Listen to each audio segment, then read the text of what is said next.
Olá, muito boa noite a todos. Em nome da Regional de Cardiologia do Triângulo Mineiro, dou as boas-vindas aos senhores, né? Agradecendo inicialmente à Sociedade Mineira de Cardiologia, né, pelo apoio, e aos nossos excelentíssimos convidados de hoje, para debatermos um tema muito comum, um tema muito específico, que são as doenças da aorta, né? São condições que exigem um tratamento, um diagnóstico muito preciso, são condições, né, que podem culminar com uma gravidade muito acentuada, mortalidade alta e que exige muita expertise também no seu tratamento. Sem mais delongas, né? Damos boa noite aos nossos convidados. Nós vamos começar, né, esse simpósio com o Dr. Diego Rabelo Pereira, tá? O Dr. Diego é um residente do nosso serviço de cardiologia do Hospital de Clínicas da Universidade Federal de Uberlândia. E essa também é uma condição nova que nós gostaríamos de ampliar nos nossos webinários, que são a participação dos residentes, sejam os residentes da nossa universidade aqui em Uberlândia, os residentes de Uberaba também. Então nós deixamos essa porta aberta. Quem tiver interesse pode me chamar. Para que nós possamos também trazer os residentes, né, para essa experiência, para que possamos tratar sobre os assuntos, os temas em cardiologia. O doutor Diego, ele é médico formado pela Universidade Federal de Goiás, fez residência em clínica médica pela Santa Casa de Misericórdia, residente de cardiologia atualmente do Hospital de Clínicas da Universidade Federal de Uberlândia, membro do corpo clínico do Hospital UMC em Uberlândia e fundador do ITS, o Instituto de Treinamentos em Saúde. Doutor Diego falará para nós sobre as síndromes aórticas agudas e o aneurisma da aorta, os parâmetros clínicos e diagnósticos. Então, dou a ele as boas-vindas e a palavra é sua, doutor Diego. Muito obrigado. Obrigado, doutor Frederico. Boa noite a todos. Obrigado pelo convite. O senhor me deu uma missão bem difícil, falar isso em 10 minutos. Mas vamos lá. Boa noite a todos. Qualquer dúvida podem interromper aí para a gente trocar uma ideia, tá? Bom, primeiramente o tema que me coube foi síndromes aórticas agudas e aneurisma de aorta, principalmente focado no diagnóstico e, e parte dos critérios diagnósticos e no manejo inicial. Parte do tratamento vão ficar com os próximos colegas.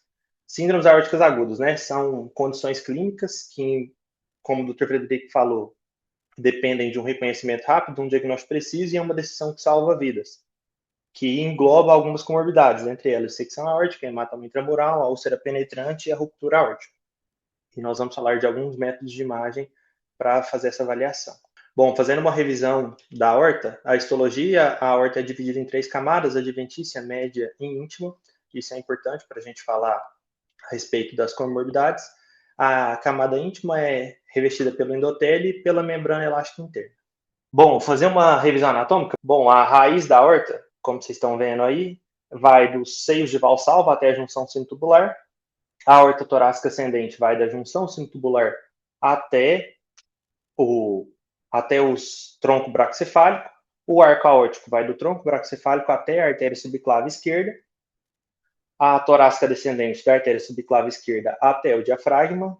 E a aorta abdominal é do diafragma até o nível da bifurcação aórtica, certo?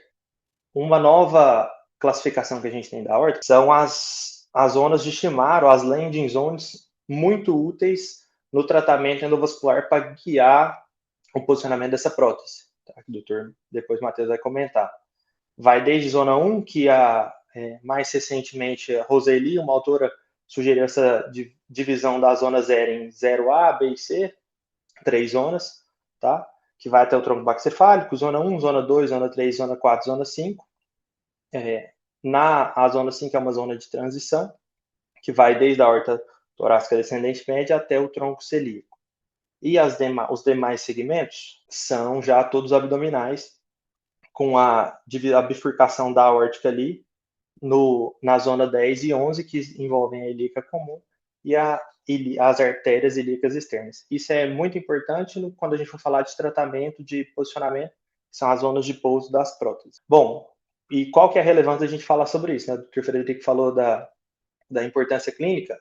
São síndromes que têm um risco de evolução desfavorável, na qual ocorre uma violação da parede de aorta, e a casuística de síndromes aórticas agudas globalmente é de 5 a 7 casos por 100 mil habitantes ano.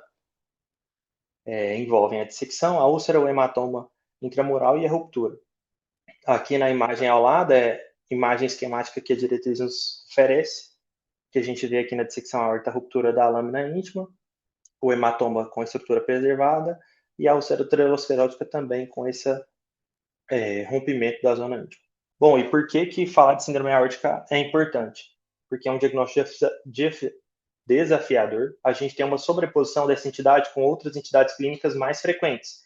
Então, as síndromes aórticas agudas têm que entrar no diagnóstico diferencial de toda a dor torácica.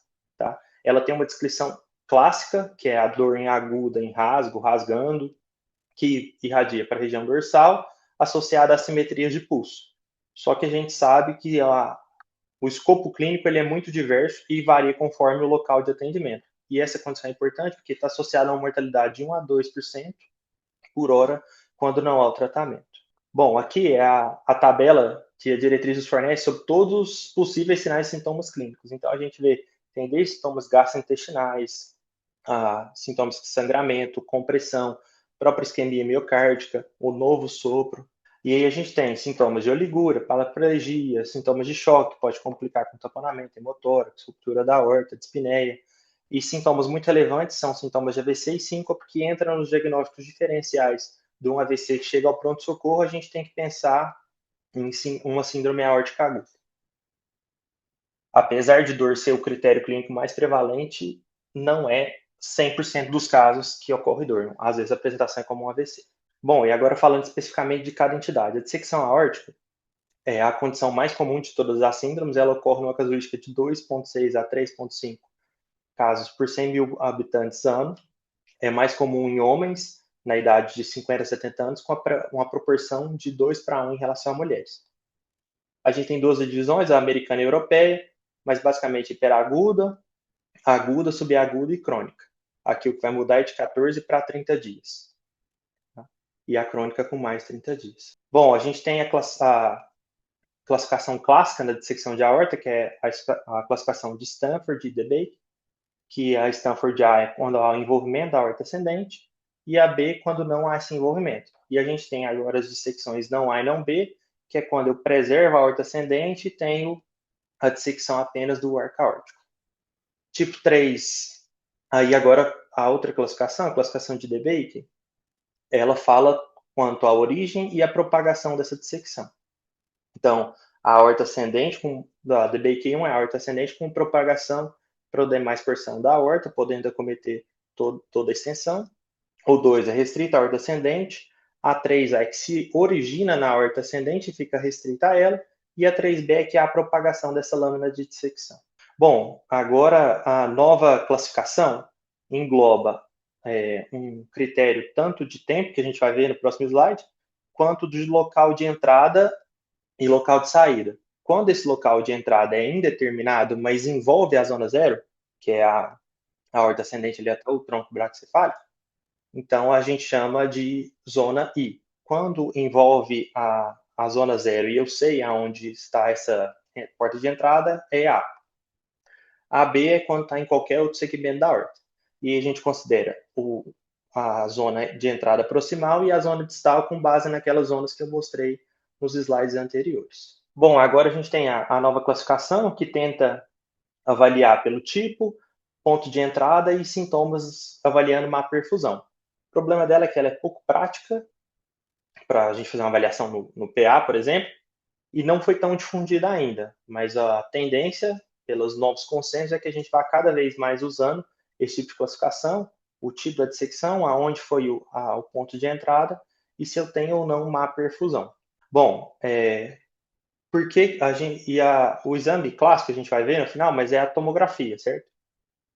E aí a gente levantou questões de quando eu vou indicar anjo-TC para todo mundo, isso onera o sistema, tem a questão da radiação, que foi questionada várias vezes, então se criou o score de detecção de risco de dissecção aorta.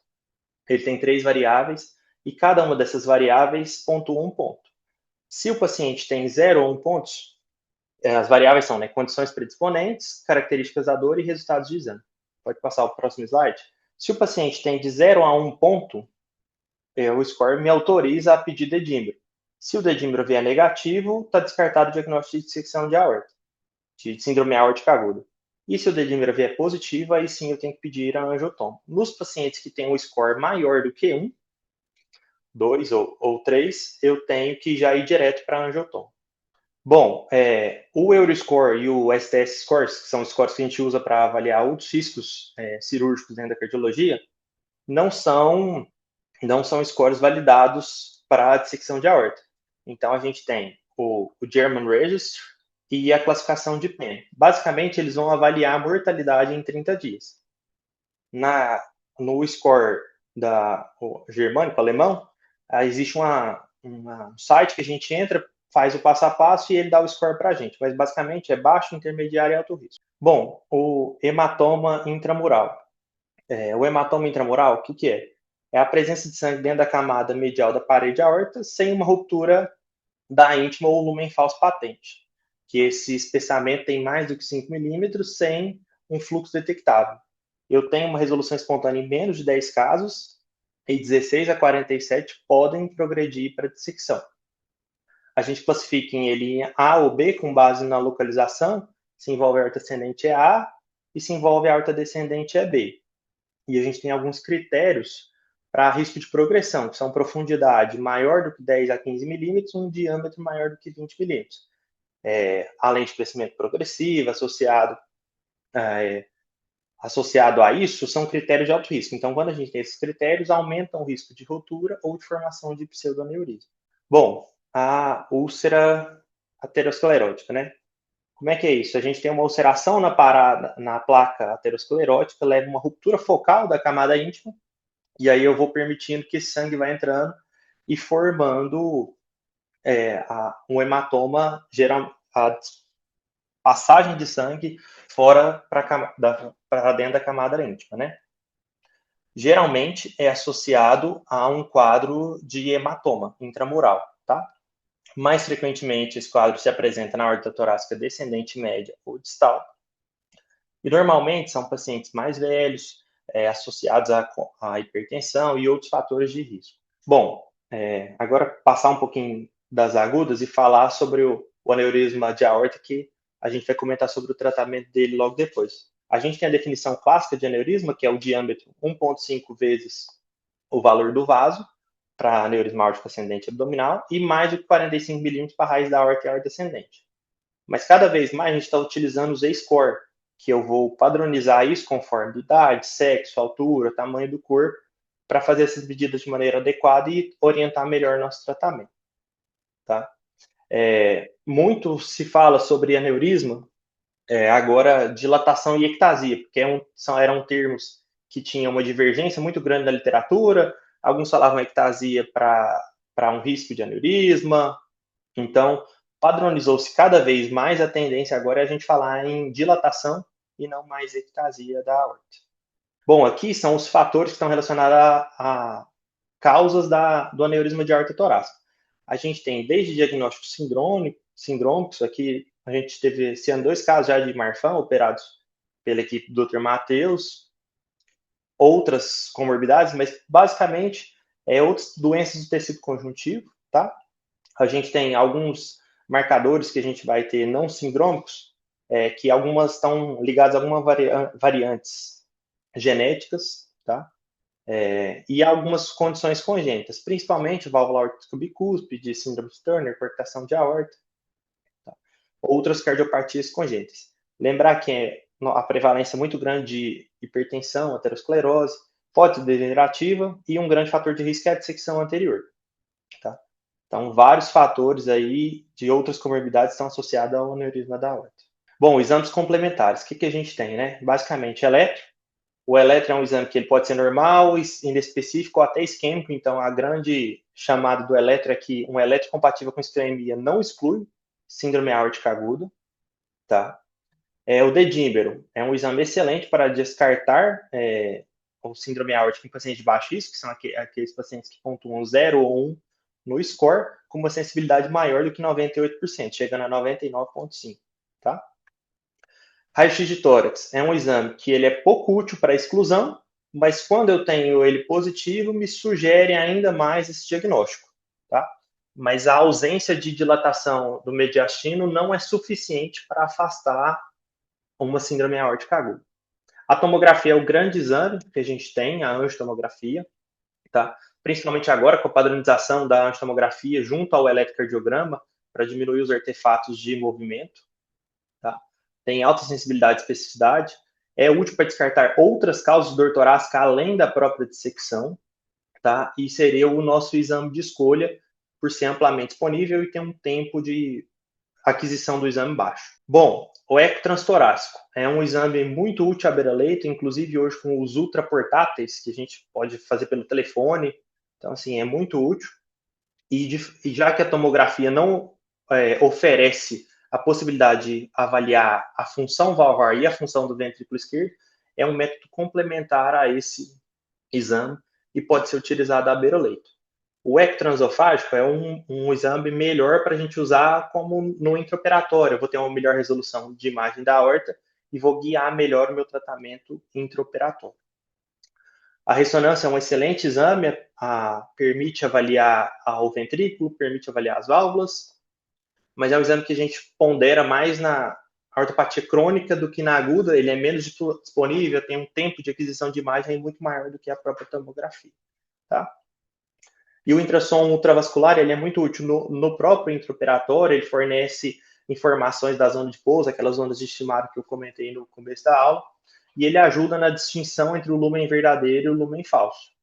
Bom, para aferir o tamanho da aorta, a gente tem que ter uma padronização, né? Então, a gente tem basicamente 8 locais já pré-determinados de aferição desse tamanho da aorta, que a gente vai medir da base, junção tubular, a parte intermediária da aorta ascendente, a parte distal, o arco aórtico. E eu tenho janelas tanto para o eco, tanto para a ressonância e para a tomografia. E a gente quer avaliar tanto a válvula, a aorta em si, quanto as válvulas. Bom, aqui é uma imagem tomográfica da lâmina de dissecção, tá? A dissecção de aorta, e é isso que a gente não quer ver, né? Nos nossos pacientes. Mas essa aqui é a imagem clássica do acometimento de dissecção. Aqui é uma tabela comparando basicamente os exames, TC, ressonância, que a gente compara disponibilidade, tempo de aquisição, a portabilidade. Lembrar que hoje com os adventos dos ecos ultraportáteis, né, de bolso, que a gente consegue carregar, então a gente não tem desculpa para não fazer esse diagnóstico. Tá? E a grande diferença é a gente ter com quem contar, uma equipe para poder encaminhar, discutir o caso e poder ter esse contato de resolver o problema do paciente. Bom, a minha mensagem final me detive um pouco mais no tempo aqui, mas que síndrome aórtica aguda é um diagnóstico clínico que depende da suspeição, não é fácil fazer esse diagnóstico, mas lembrar do red flags, a dor súbita e máxima no início, pode simular um infarto, um AVC, um abdômen agudo. Não existe nenhum exame isolado para excluir a doença. A angiotomografia é o grande exame que a gente define o diagnóstico e a estratégia terapêutica. Tá? A má perfusão, que é aquele score TEM, né? O M de má perfusão, define a gravidade e a urgência dessa abordagem. E o tempo até o diagnóstico é o principal fator determinante da mortalidade. Lembrando que a gente tem a mortalidade de 1 a 2%, se não tratados, acrescida por hora, certo? E na síndrome aórtica aguda, o principal erro não é tratar errado, é não diagnosticar a tempo. Essas são as referências. Obrigado a todos aí. Deixa a palavra com... Muito bem, doutor. Muito obrigado, doutor Diego. Apresentação ótima, tá? Parabéns. Muito bem feito, muito bem, as informações muito bem passadas, tá? Parabéns. E a gente fica feliz por tê-lo como residente aqui no nosso serviço. Dando continuidade aqui, gostaria de Obrigado. chamar o doutor Matheus Pontes Meireles, tá? Doutor Matheus, ele é graduado, né? Fez graduação em medicina pela Universidade de Uberaba. Foi residente em cirurgia cardiovascular pelo Instituto do Coração, de São Paulo.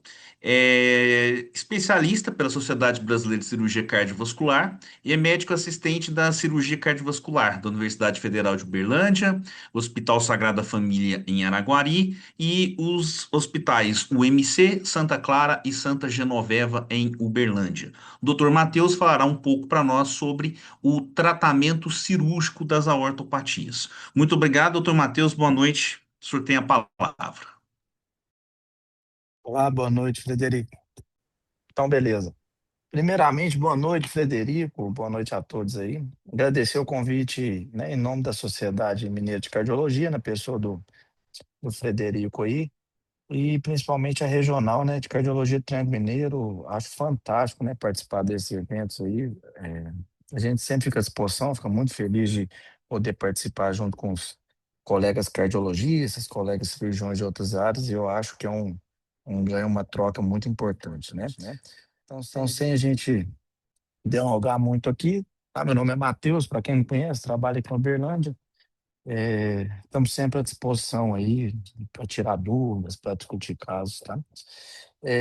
Então, o que foi, né, me delegado a falar um pouco é o tratamento cirúrgico das aortopatias, né? É um tema bastante complexo, bastante extenso.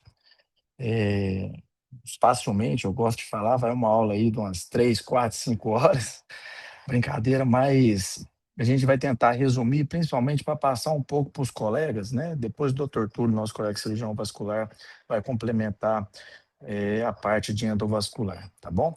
Então, basicamente, a gente tem dois cenários quando a gente fala de ortopatias, dois cenários completamente distintos e com condutas diferentes, né? A gente tem os aneurismas e eu englobo junto aí a dissecção crônica, né? A dissecção de aorta crônica, ela basicamente se comporta como se fosse um aneurisma e por isso a gente trata como tal, tá? E a síndrome aórtica aguda, que aí é outro escopo, né? Então, eu vou passar um pouquinho em ambas para a gente discutir um pouco aí, tá? Para começar, primeiramente, eu acho que esse slide aqui é um dos mais importantes da aula. É o Heart Team, mas aí a gente não fala só mais de Heart Team, a gente fala de um time estendido. Além do cardiologista, do cirurgião cardíaco, a gente tem o cirurgião vascular, né? O angiologista, o geneticista, o nefrologista, o neurologista. Isso aqui está na diretriz europeia, tá? Na última diretriz 2024. Isso aqui é importantíssimo. Por quê? Primeiro que os sintomas são variáveis, né? Tanto da dissecção quanto do aneurisma. Então, não é incomum chegar a uma dissecção pela neurologia. A gente, inclusive, operou um desse ano passado. Chegou com sintoma de AVC. Não é incomum a gente descobrir um aneurisma, uma dissecção crônica, principalmente quando o paciente vem tendo uma piora da função renal. Então, essa interligação do time é muito importante, principalmente para a gente diagnosticar e para a gente tratar. Muitas das vezes, o tratamento das aortopatias, elas complementam entre cirurgia cardíaca e cirurgia vascular. Então, são especialidades que, nesse quesito, a gente anda sempre junto, tá? E aí, o Diego já falou um pouquinho, acho que isso aqui eu vou falar um pouco, né, da anatomia da aorta. Ele falou muito bem aí. Mas o mais importante é entender bem essa divisão aqui, tá? Isso aqui para o cardiologista é importante, para o cirurgião é importante, para o médico em si é importante para a gente ter uma ideia mais ou menos da gravidade, né, de cada doença e do sintoma que isso pode gerar. Então, sempre me pergunta assim, mas o cirurgião cardíaco ele vai da onde até onde, o vascular vai da onde até onde, assim, não tem muito essa divisão, mas basicamente o cirurgião cardíaco a gente trata a raiz da aorta, né, que engloba a válvula aórtica, as coronárias e os seios de Valsalva, né, a junção sinotubular, que é a divisão da raiz da aorta com a aorta ascendente, o arco aórtico e a torácica descendente, né, até o nível do diafragma. A aorta abdominal para baixo fica um pouco mais ligada aos nossos colegas vasculares, né, embora muitas das doenças vão interligar, né, mas só para a gente passar um pouquinho aí, tá? Então, aneurisma, o doutor Diego já falou, né? É uma dilatação permanente maior que 1,5, 150% da aorta. Em alguns casos, 45, 40, quando a gente fala de raiz aórtica, mas basicamente a definição de livro é essa aqui, tá? E, o que é normal, né? Então, esse aqui é uma figura de um trabalho americano sobre os gêneros normais da aorta, né? O, um ângulo aórtico, o seio de valsalva ali gira em torno de 2, 2,2, 2,5, né? O seio de valsalva até um pouco maior, chegando até 3,5. Ascendente de 2,5 a 3,5, junção singular de 2 a 3, o arco de 2,5 a 3. Então, basicamente, varia ali de 2,5 até 3,5. Tá? Isso é o normal. Por isso, da definição de aneurisma uma vez e meia, isso dá em torno ali de, alguns casos, 45, 50. Tá? Aqui, na diretriz europeia, né? Os valores um pouco diferentes aqui são os valores superiores do que até quando é normal, né? Acima disso aí já é caracterizado ectasia, tá? Isso aí varia muito em relação à população, né? População mais brevilínea, mais longilínea, obviamente, isso aí tem uma alteração, tá? É, basicamente, é o que o Diego falou, né? É diferente a gente ter um aneurisma de aorta de 48 num paciente que mede 1,40 m. Isso aí para ele é muito grande. Do mesmo modo, se tiver 48 no paciente que mede jogador de basquete 2,10 m, é outra coisa. Então, isso aí o pessoal foi vendo, apesar de na prática ainda a gente está caminhando para usar os scores, né, usar o diâmetro indexado, obviamente isso aí já tem trabalho mostrando que tem diferença tanto em mortalidade quanto em progressão de doença, tá? Então, isso aqui é uma imagem, né, do que é o aneurisma de aorta, principalmente da aorta ascendente, né? Aqui o coração, né? A gente está vendo o coração de frente, a cabeça do paciente está superiormente, a aorta ascendente, o arco aórtico aqui é bem visualizado e a raiz aórtica fica um pouco aqui dentro dessa gordura do coração, mas provavelmente aqui o aneurisma da ascendente, com a raiz aórtica, pegando um pouquinho o comecinho do arco ali. E aqui uma visualização, né? Aqui uma esternotomia mediana e aqui uma toractomia lateral esquerda, né? No qual a gente consegue ver aqui a torácica descendente, o pulmão aqui à esquerda e o aneurisma da aorta torácica descendente, tá? E aí, sempre que a gente vai falar em aorta, quando chega esse paciente no consultório da gente, a gente tem que ter algumas classificações na cabeça, porque isso vai nortear o tratamento, tá? O básico, né? Aneurisma de aorta de torácica ascendente, descendente, arco aórtico e raiz aórtica. Então, basicamente, isso aqui é o 90% dos casos que chega para o cirurgião cardíaco, tá?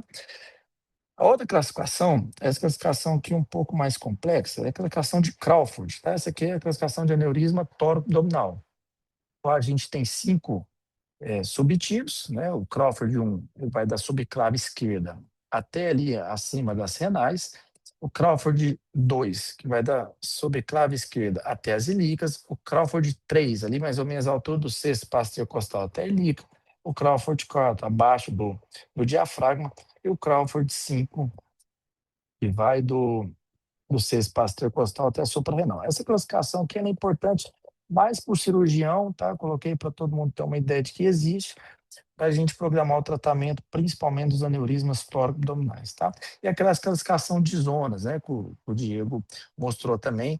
Isso aqui é importante tanto para o endovascular quanto para a cirurgia também. Dependendo do acometimento, a gente muda a estratégia cirúrgica, tanto na cirurgia aberta quanto na cirurgia endovascular. O que é mais de interesse da gente aqui né, a zona 0, que pega ali o tronco braquicefálico, a zona 1, que pega a carótida comum esquerda, a zona 2 a subclave esquerda, a zona 3 ali até 2 centímetros depois da subclave esquerda, a zona 4 até 2 centímetros depois da subclave esquerda até a altura de T6 e a zona 5 que vai até ali a origem do tronco celíaco. Tá? Então essa é uma classificação bastante importante em termos de estratégia cirúrgica. Né? A classificação. E aí a classificação das ortopatias agudas, né? O Diego também já comentou, vou passar aqui um pouco mais rápido, DBAIC 1, 2 e 3, né? O que chega basicamente para a gente ali é o DBAIC 1 e 2, né? Que é o Stanford A, tá? Mas é mais fácil, né, e mais prático usar a classificação de Stanford, tá? Então, o cardiologista clínico, né, para o pronto-socorro, para as UTIs, a classificação de Stanford entre A e B ela é mais prática, tanto para individualizar tratamento quanto para acompanhamento e segmento. Aqui é a mesma coisa. E aqui uma coisa que eu queria mostrar é em relação às dissecções, né? A dissecção ela pode ser hiperaguda, aquela dissecção que é diagnosticada em até 24 horas, tá? Essa é onde apresenta mortalidade maior, né? Até as primeiras 24 horas na dissecção Stanford A, basicamente 1 a 2 centos de mortalidade por hora, né? Aquele paciente que chega, passa depois do terceiro dia ali, a mortalidade ela já vai começando a reduzir.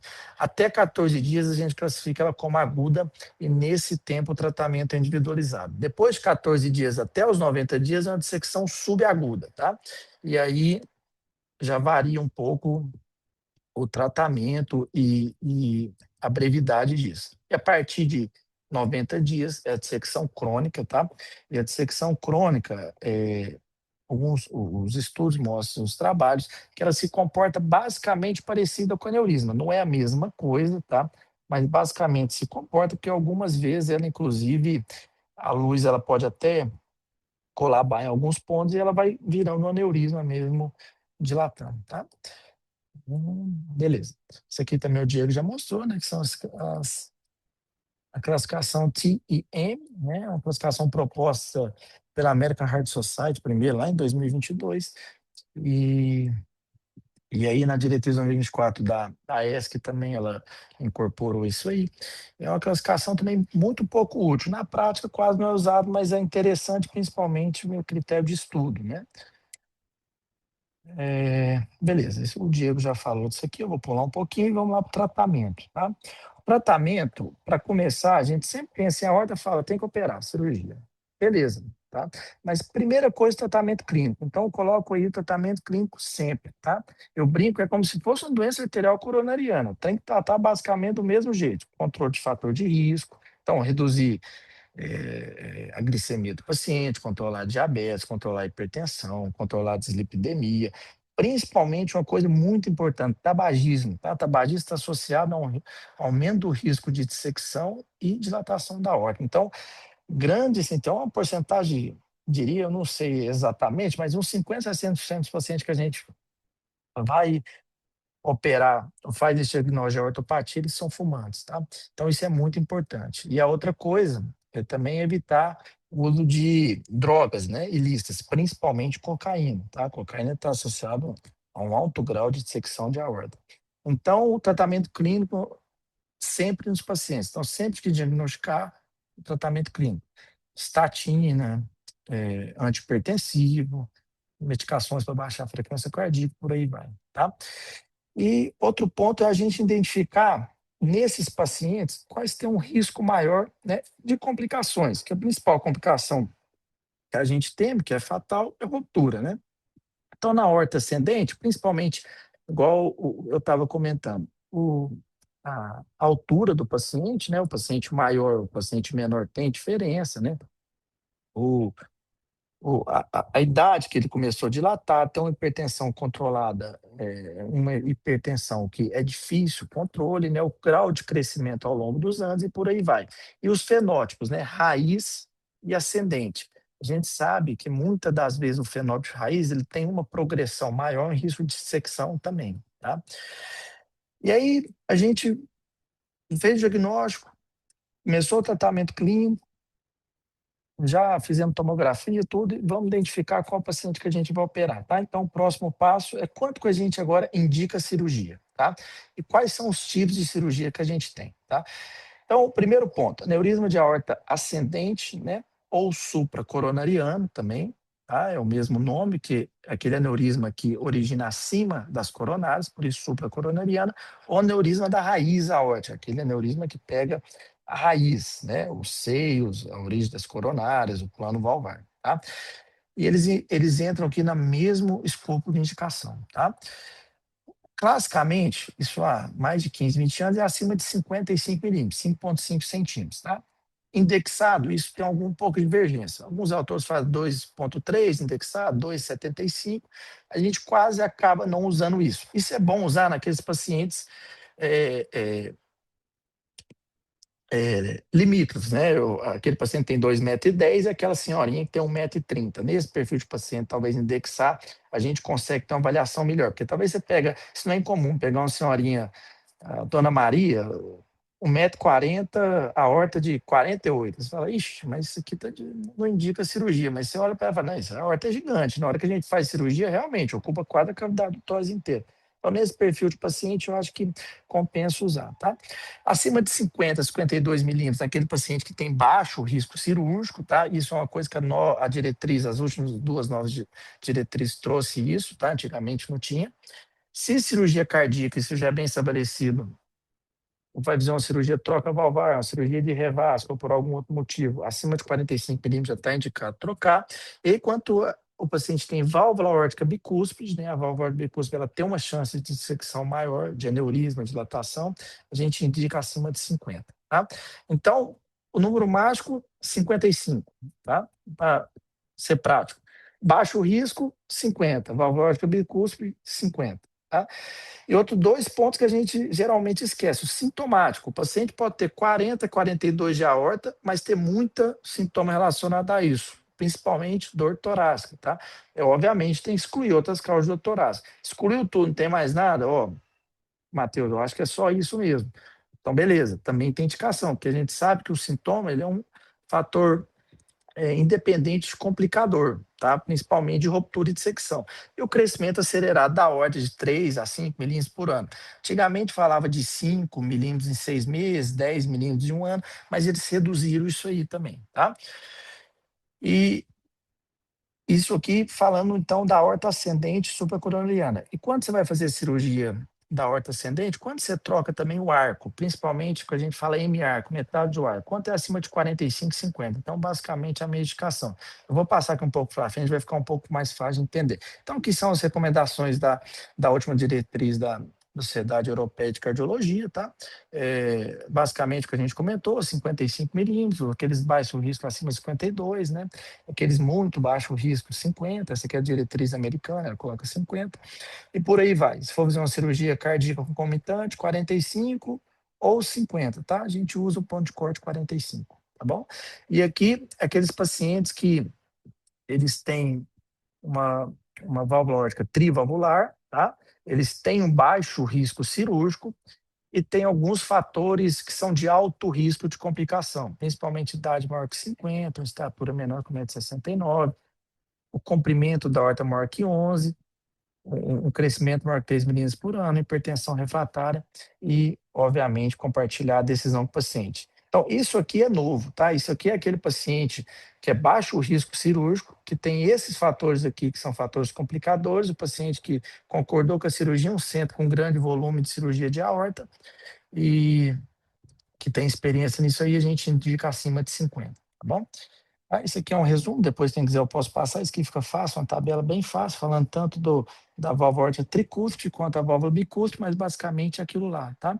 O 55 para tricúspide, a gente usa 50 aqui para bicúspide, mas basicamente um é 55, mas quando fala da raiz aórtica é sempre 50, tá? Então, para sintetizar, 55, 50 baixo risco, independente se for tricúspide ou bicúspide. Se for a mudança da última diretriz, facilita um pouco o tratamento, tá? O que é alguma síndrome genética, o Diego falou, mas eu queria salientar principalmente essas duas, tá? Síndrome de Marfan, a gente indica para 50 milímetros ou 45. Qual é 45? Aquele paciente tem um alto risco, tá? Tem história familiar de secção, tem um crescimento acelerado, tem uma dilatação difusa da raiz descendente, ou a tortuosidade acentuada das artérias vertebrais, isso aí está relacionado à complicação das ortopatias na síndrome de Marfan, tá bom? Então, a gente tem que ter na cabeça que a síndrome genética geralmente é uma indicação um pouco menor, tá? A loidites, a gente indica com 45, principalmente nesses genes aqui, TGF-BR1 e TGF-BR2, tá? Ou CMAD3, e alguns casos de alto risco também, aqueles pacientes que têm muito aspecto clínico, né? Tem história familiar, acima de 40. É muito comum, quando a gente pega um paciente sindrômico, nessas síndromes, a gente. A primeira pergunta que faz: tem alguém na família que já morreu disso? Basicamente, quase todos têm. Então, meu pai faleceu com 38 anos, estava andando, caiu duro e morreu. Então, isso é uma coisa que chama bastante atenção. Nesse paciente perfil, quando eles chegam, a gente abre um pouco o olho e dá mais um pouco de atenção, principalmente porque eles têm uma chance de morte súbita bem alta de dissecção de aorta. E aqui os não sindrômicos, né, alguns genes, isso aí é bem menos prático, né, é difícil a gente ter isso no serviço, mas são alguns genes relacionados a aneurisma, e olha que interessante. Alguns deles indicam até com 40, 42, tamanha chance de progressão da doença, tá? E quais são as cirurgias que a gente faz? Então, isso aqui eu acho que é interessante para todo mundo ter uma ideia e conhecer. Quanto manda um paciente, a gente vai lá, opera e retorna com a cartinha lá do que foi feito, né? O tubo supracoronariano, então é aquele paciente que não acomete a raiz, então pegou ascendente, tá? Mas não pegou a raiz, a gente faz o tubo supracoronariano, acima do dós da coronária, trocando todo ascendente, tá?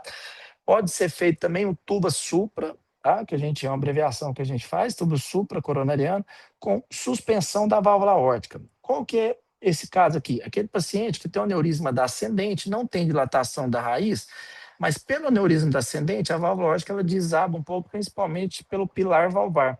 Então, quando a gente faz a cirurgia da correção do aneurisma da aorta ascendente, a gente suspende esse pilar da válvula aórtica, como se for, não é como se, é uma plastia também da válvula aórtica. E aí corrige essa insuficiência, tá? Então, essa cirurgia também ela é muito feita principalmente em dissecção de aorta. Dissecção de aorta que não pega o aneurisma, a lâmina de dissecção flap, ele chega até próximo à raiz e desaba o pilar. Então, a gente corrige a dissecção, troca a aorta e suspende essa válvula aórtica e corrige ela. A outra cirurgia bastante comum, essa é clássica, né? Eu acho que todo mundo já deve ter visto, é a cirurgia de Bento ou de Bono modificado, que nada mais é do que a gente trocar ascendente, igual ao tubo supra, tá? Mas aí tem uma diferença, a gente troca a raiz também. Então, aqueles aneurismas que acomete a raiz. E o outro ponto é que a gente não consegue preservar a válvula. Então, quando a gente troca a raiz, a gente troca a válvula aórtica, troca a raiz aórtica e aí trocamos também a aorta ascendente. Isso é a cirurgia de Bento ou de Bono modificado. Toda vez que a gente mexe na raiz, as coronárias estão lá, a gente tem que reimplantar as coronárias. Então, dentro da cirurgia de Bento de Bono, já fica predisposto que reimplantou as coronárias também, tá? Então, essa é a cirurgia de Bento de Bono modificado, tá? O modificado é porque a técnica foi modificando ao longo do tempo, isso não vem ao caso. E aí você pode colocar tanto uma prótese mecânica, né, metálica, ou uma prótese biológica. Depende da idade, depende da opção do paciente. A outra cirurgia é que é valve spare. Isso aqui é que a gente brinca que é o estado da arte, né, da cirurgia de aorta, principalmente de raiz.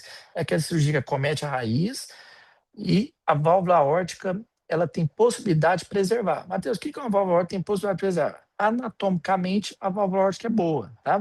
Ela só está ruim porque ela dilatou muito, tá? Então, ela dilatou, a válvula aórtica não coapta, tem uma falha central de coaptação, mas aí quando você corrige a raiz e o anel valvar, a válvula aórtica coapta novamente. Isso é bom principalmente para paciente jovem. A gente tem basicamente duas, né? Que é a cirurgia de Davi Tirona, é um brasileiro, que basicamente a gente é a mesma coisa, assim, grosso modo, da cirurgia de Bento, a gente troca ascendente, troca raiz, implanta óssea coronária, mas aqui a gente preserva a válvula aórtica, tá? Então a gente usa uma técnica, a gente consegue ressuturar a válvula aórtica pilar dentro desse tubo de Dagger, então fica esse aspecto final. E a outra coisa é a cirurgia de Jacobi também, são duas cirurgias da raiz da aórtica com preservação. A diferença é a técnica cirúrgica, tá? Basicamente, assim, para entender, a de Davi Tirone, a gente pega a válvula aórtica e coloca ela dentro do tubo de Dacron, tá? Então fica o tubo de Dacron por fora, a válvula aórtica lá dentro aqui. Na cirurgia de Jacob, a gente reestrutura a válvula aórtica, os pilares dela aqui por fora do tubo de Dacron. A gente faz essas entradas no tubo. Então, basicamente, técnicas diferentes, as duas são boas e vai da experiência de cada um. A outra é o Cabral Procedure, tá? Isso aqui é o que muda nisso aqui, eu coloquei para ter uma ideia, isso que principalmente usado em dissecção, quanto o ósseo da coronária, a gente vai fazer cirurgia da raiz da horta, a gente vai tentar reimplantar esse ósseo, ele não chega lá. Então a gente tem que colocar o tubinho de DACO no ósseo e no tubo para alongar para ele chegar, tá bom? E aí, isso aí então são as cirurgias da ascendente, né, e da raiz aórtica. Então elas são basicamente juntas, né, o subgrupo junto. A outra é o arco aórtico, né? O arco aórtico é um segmento da aorta bastante complexo de tratamento, tanto via aberta quanto endovascular, diria que é a porção da aorta mais, talvez, complexa de tratar. Quanto que a gente indica? Acima de 55 milímetros, né? Acima de 50, 45, se for fazer o tipo de cirurgia, então, tem um aneurisma lá de 55 na ascendente, 45 no arco. Por oportunidade, já troca o arco também. e os sintomáticos, principalmente dor, rouquidão, disfagia, tá? Então, aqui, a diretriz, aqui eu basicamente resumi ali, e aqui a cirurgia de arco aórtico, tá? Então, para a gente operar o arco, é, basicamente, a gente tem que fazer uma perfusão cerebral seletiva, então a gente tem que fazer a canulação da linha arterial ali no tronco braquicefálico, na carótida, na subclave, enfim, e parar o fluxo temporariamente para o restante do corpo. Então, fazer uma perfusão só do cérebro, seletiva para lá, tá? Para a gente conseguir trocar o arco total, tá bom? E reimplantar os vasos, né? Tem algumas técnicas. Ou a gente reimplanta ele em ilha, igual nessa primeira figura aqui, a A, ou a gente faz esse reimplante com tubo já é, é, com os ramos, né, ramificado, ou a gente faz uma outra técnica também, que é essa aqui da frente, que é o FET, tá? Essa aqui é muito boa para complementar depois o tratamento endovascular. Então, basicamente, o FET é a Frozen Elephant Trunk, que é uma tromba de elefante mesmo, fica parecido. A gente troca o arco aórtico, reimplanta, né, os, os vasos, o tronco braquicefálico, a carótida e a subclávia, tá? Pode ser em ilha, pode ser ramificado. E aí, dentro dessa prótese aqui, a gente já existe os dispositivos, né, que já vem pronto, você já joga um stent ali no torácico descendente, principalmente aquele aneurisma que pega arco e o início da torácica descendente. E alguns outros métodos de tratar o arco, a gente fazer o debridge, que nada mais é do que a gente fazer um bypass dos vasos para algum outro local, ou no carótida comum esquerda no tronco braquicefálico, e aí colocar na horta ascendente, e depois a gente vem com o stent cobrir essa porção para a gente criar um colo ali de tratamento. Tá?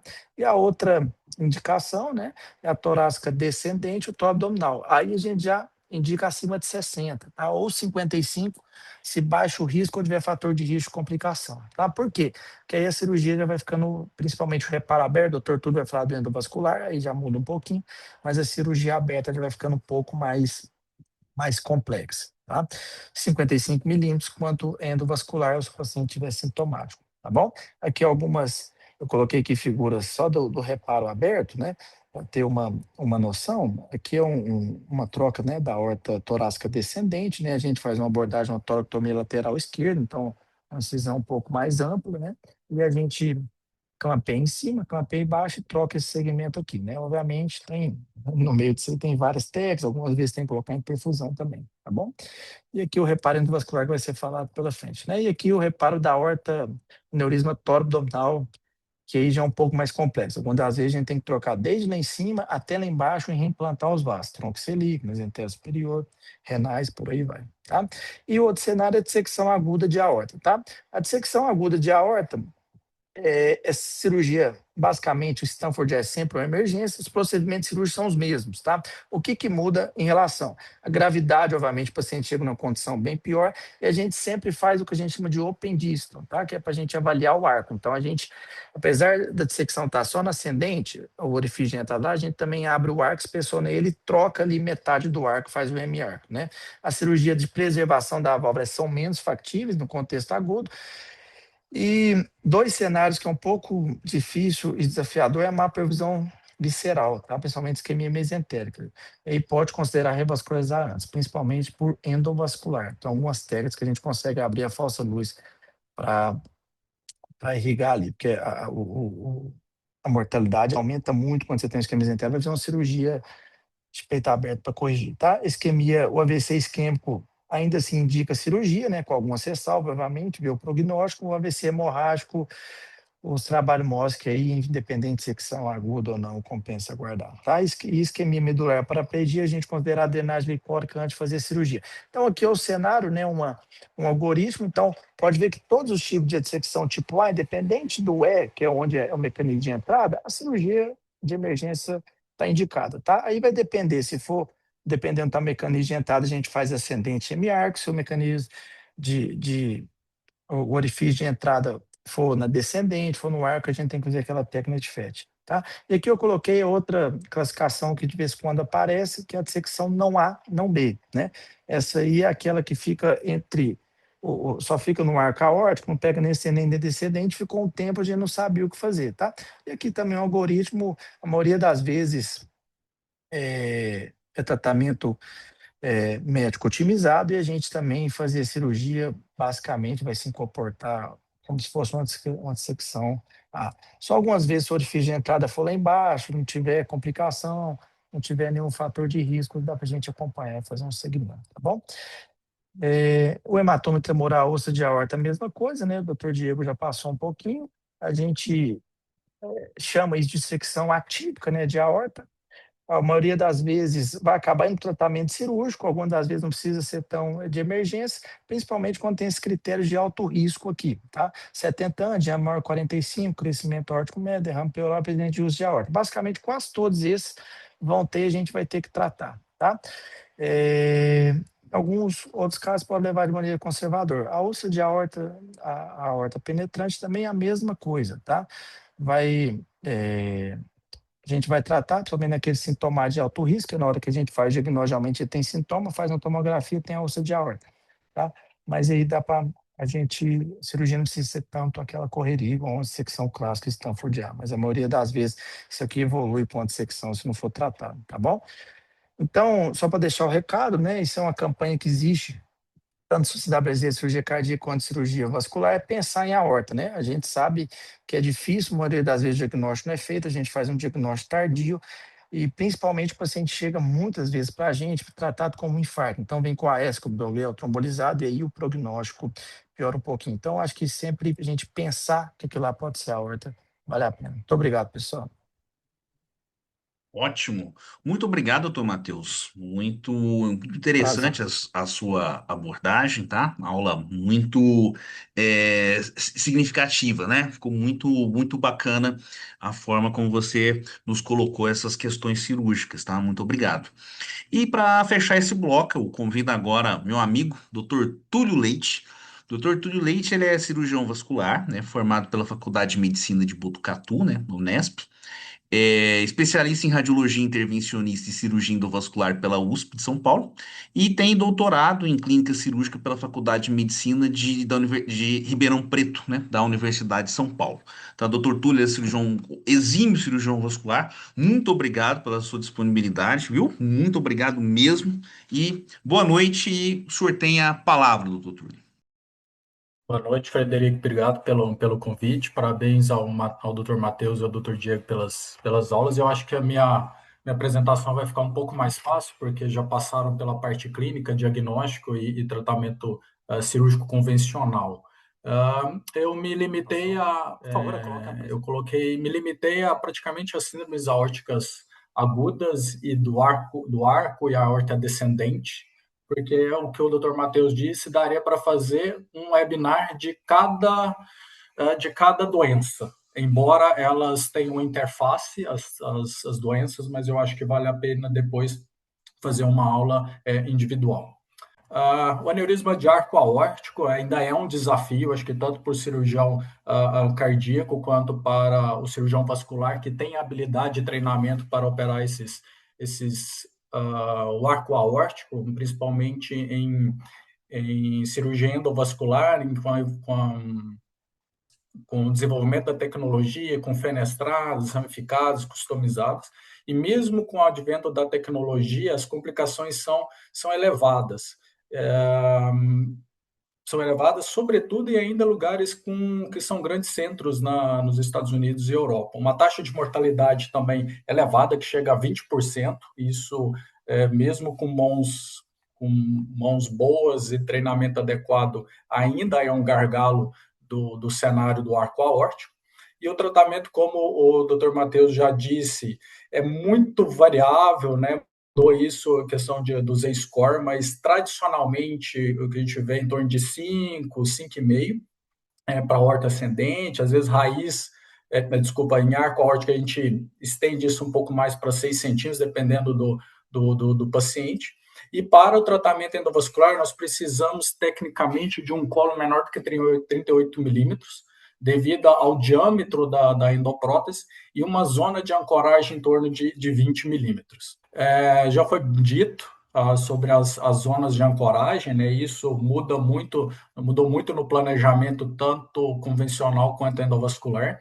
E o Dr. Matheus também já disse sobre os tipos de branch, do arco e da aorta ascendente, e isso ajuda muito quando você tem uma equipe entre o cirurgião vascular e o cirurgião cardíaco para fazer essas anastomoses, que não são fáceis, e na maioria das vezes não é preciso colocar em SEC.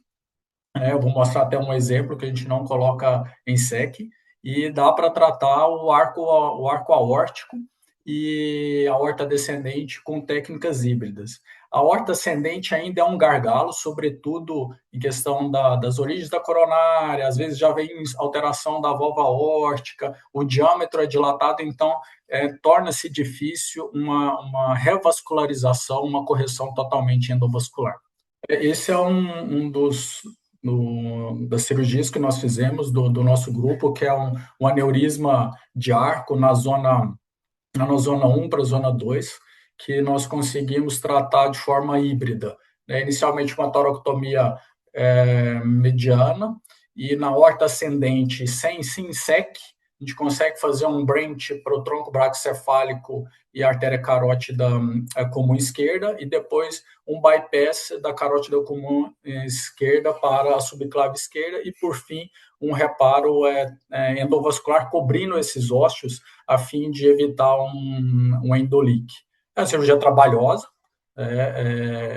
porque envolve uma equipe multidisciplinar, às vezes num ambiente que não é tão adequado numa sala híbrida, né, principalmente no nosso cenário aqui de região, mas é factível de fazer esse tratamento. Então, isso é um exemplo do nosso grupo, que tratamos um aneurisma de arco de forma híbrida.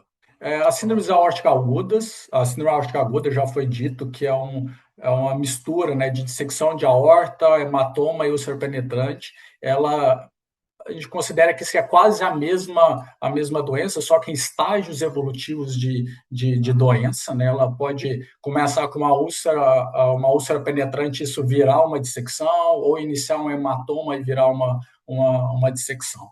A dissecção de aorta já foi dita pelos colegas, a ruptura da camada média com extravasamento de sangue é mais comum em sexo masculino acima de 60 anos. O principal fator de risco é a hipertensão, seguido do tabagismo, traumas tóraco-abdominal ou traumas torácicos. Doença do colágeno, que o Dr. Matheus já disse muito bem, são doenças pouco frequentes no nosso cenário, a não ser em escolas que são dedicadas a isso, por exemplo, o INCOR, que o Matheus fez residência, eu também tive a oportunidade de viver lá, então a gente vê muito ambulatórios apenas disso, e infecções, principalmente infecções micóticas, né, que isso pode aparecer. A classificação já foi muito bem dita, normalmente a gente usa Stanford porque ela é prática e ela define conduta. Classificação de agudo e crônico, isso vai variar de sociedades, mas normalmente considera aguda menor que 14 dias, crônica acima, ou subcrônicas ou subagudas acima de 14 dias. É mais comum em aorta ascendente, isso talvez seja uma das doenças mais difíceis de tratar, com alto índice de mortalidade. Em 3% morrem de imediato, 13% nas primeiras 12 horas, e em 6 meses chega a 90%, ou seja, é uma doença extremamente grave, extremamente difícil de manejo para qualquer especialidade que trata doenças aórticas. O tratamento inicialmente é sempre clínico, como o Matheus já disse. O Dr. Diego também disse, e já reforço, em 1% a 2% de acréscimo de mortalidade nas primeiras 24 horas, mas é importante eliminar a dor para o paciente lá na UTI, redução da PA, ou e redução do débito cardíaco com beta-bloqueador, ou com propranolol, ou com metoprolol, e até avaliar se esse paciente vai para uma cirurgia endovascular, ou uma cirurgia hídrica, ou até um tratamento conservador. Esse é um exemplo do grupo. É um paciente com a dissecção Stanford B. Foi tratado com uma prótese que ela já vem ramificada e dedicada para a subclave. Então, é feito um acesso da subclave ou por acesso radial ou por dissecção, e ela já vem pronta, e libera-se o stent da aorta, fechando a origem desse orifício, uma ramificação para a subclávia. Nesse caso é porque não tinha colo adequado para fazer o tratamento apenas da aorta pós-subclávia. É interessante que essa prótese, em tese, ela foi elaborada para fazer subclávia, mas é possível fazer essa fenestração, que já vem pronta, no tronco braquicefálico. Descer um pouquinho essa prótese para a aorta ascendente, obviamente que a limitação vai ser o diâmetro da aorta ascendente, e depois fazer as ramificações, que pode ser um carotídeo subclave, é uma outra forma de tratar totalmente endovascular, sem necessidade de toracotomia e branch da aorta ascendente. O hematoma intramural é uma lesão espontânea do vaso vasor na camada média, corresponde a 20% das síndromes aórticas agudas. Ela pode evoluir para ruptura ou dissecção, então é uma doença, hematoma, úlcera e dissecção é uma doença muito... elas se misturam, porque elas podem ser evoluções uma da outra. É mais comum em aorta descendente, né, a classificação tipo B, e os fatores de resolução espontânea seriam uma aorta menor que 45 milímetros ou um hematoma menor que 10 milímetros. Então, subentende que uma aorta acima de 45, 50 milímetros seria uma indicação para cirurgia, ou um hematoma acima de 11 milímetros também seria uma indicação de tratamento. O tratamento cirúrgico tipo A é cirúrgico, como o Dr. Matheus já disse, né? De uma forma geral, tipo A é cirúrgico. O tipo B, nós vamos indicar em torno de diâmetro aórtico acima de 50 milímetros, um hematoma acima de 11 milímetros, ou associado a derrame pleural ou derrame pericárdico.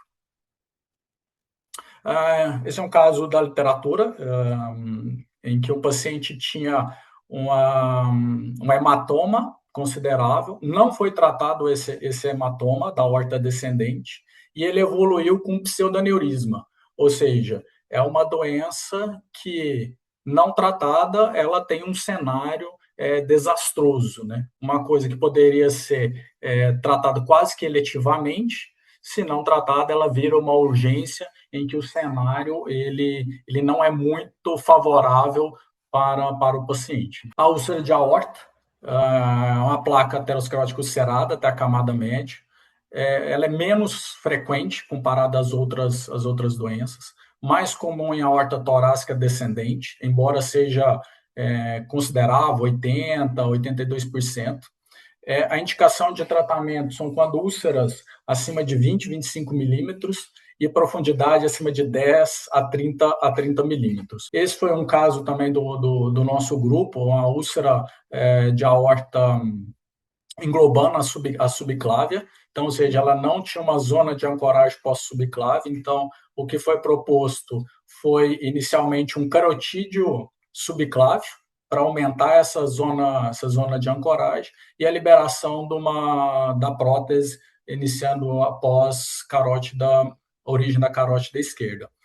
Nesse caso, eu fiquei com dúvida se essa boceladura era uma endolique, quando a gente olha e acha que o aneurisma não foi tratado, mas é porque esse tipo de malha, ela tem a malha externa ao metal, então ela seria um exoesqueleto.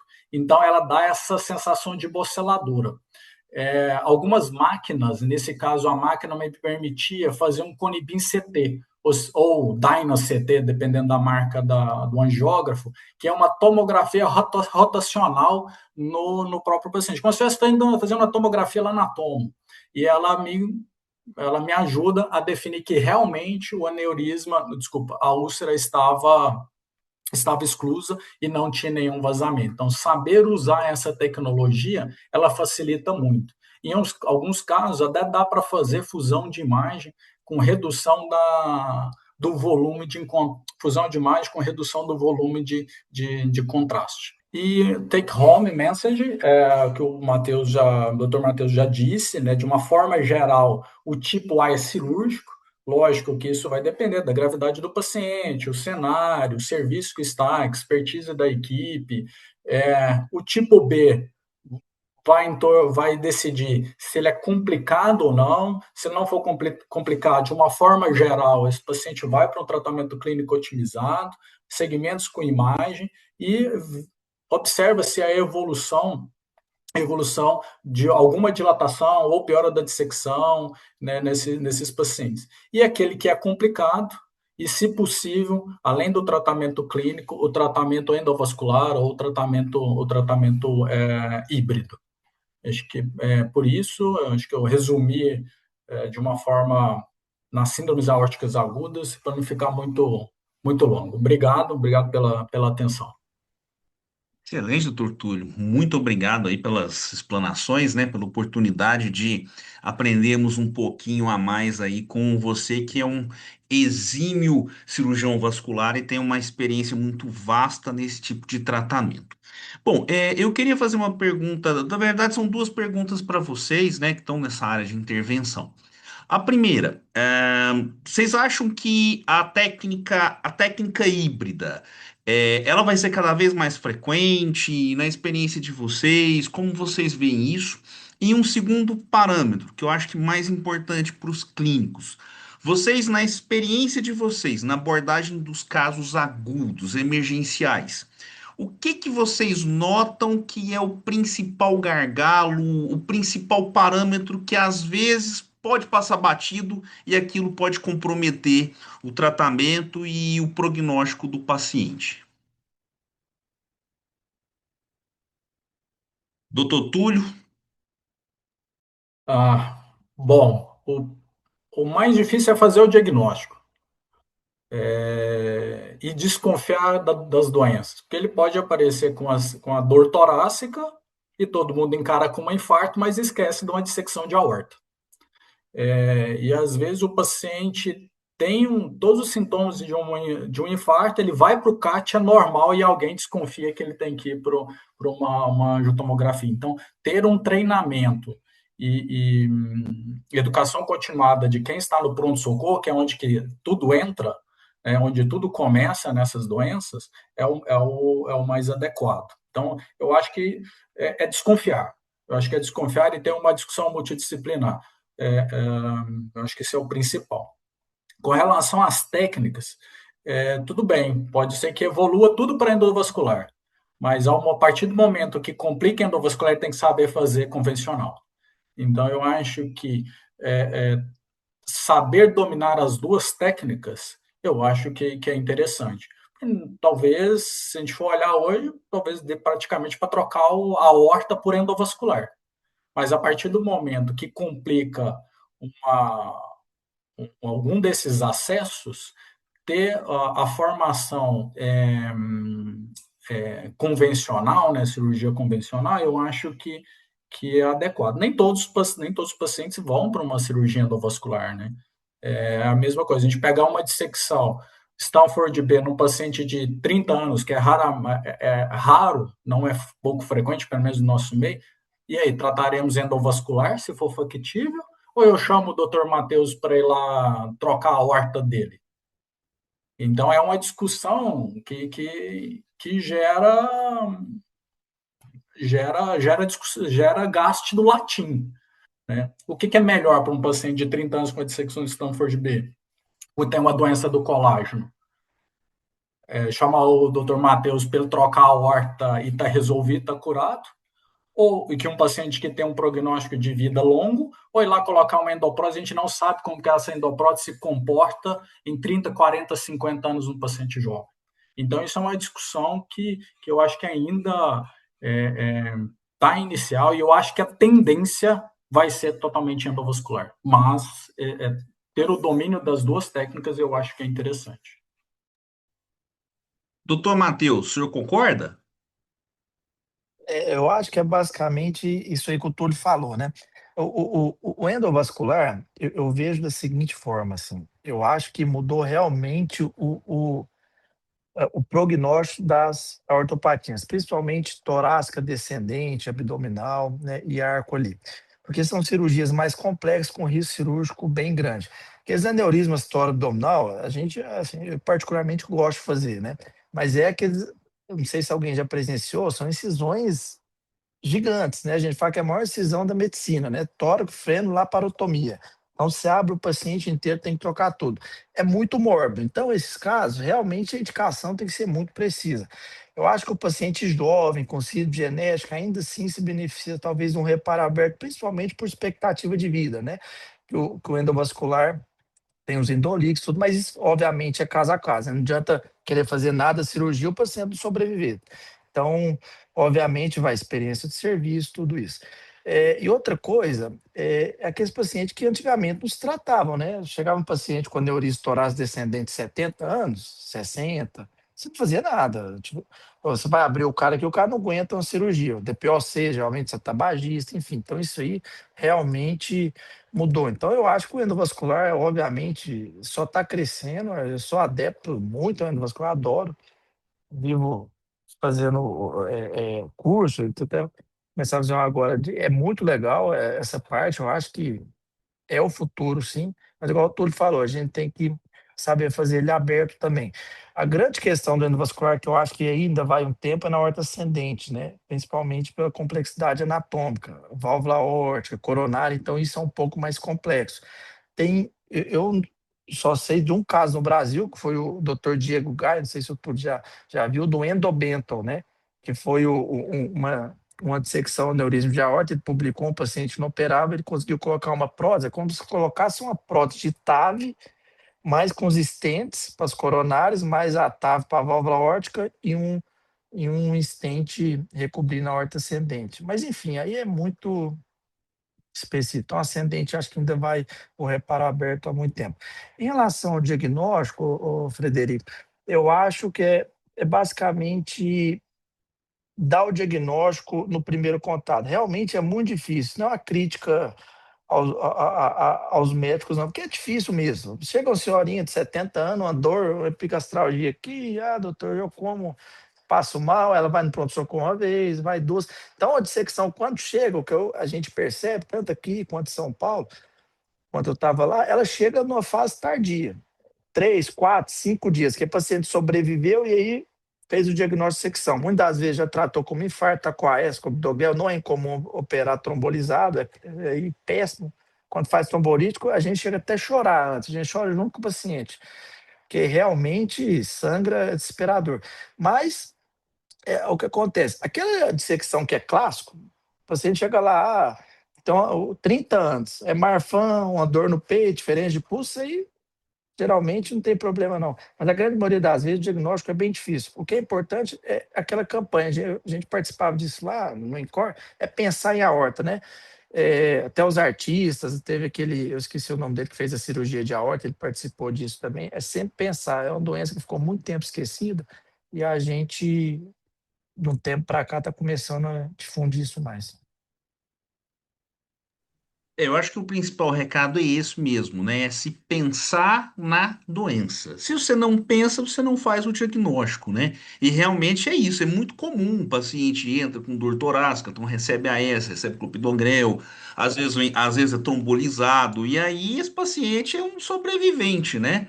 Ou o Hum. paciente com uma dor torácica muito atípica, acaba voltando, saindo, voltando, saindo. Eu já peguei paciente pronto-socorro com síndrome neurológica, mas começou com a dor do peito. Então, tem que desconfiar mesmo, senão o diagnóstico, obviamente, vai ficar em segundo momento. Bom, pessoal, eu gostaria de agradecer a presença dos senhores, a disponibilidade dos senhores para essas aulas, a disponibilidade dos senhores para essa discussão muito boa, tá?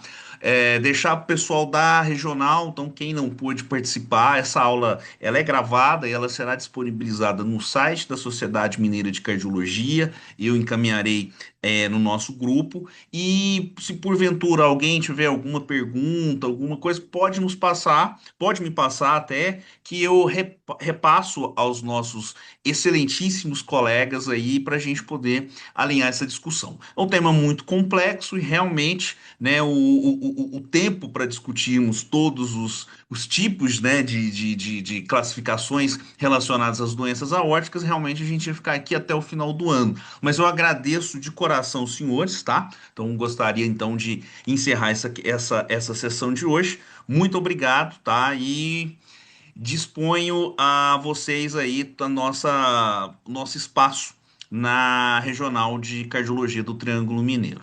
Boa noite, muito É obrigado a um vocês. prazer. Boa noite a todos.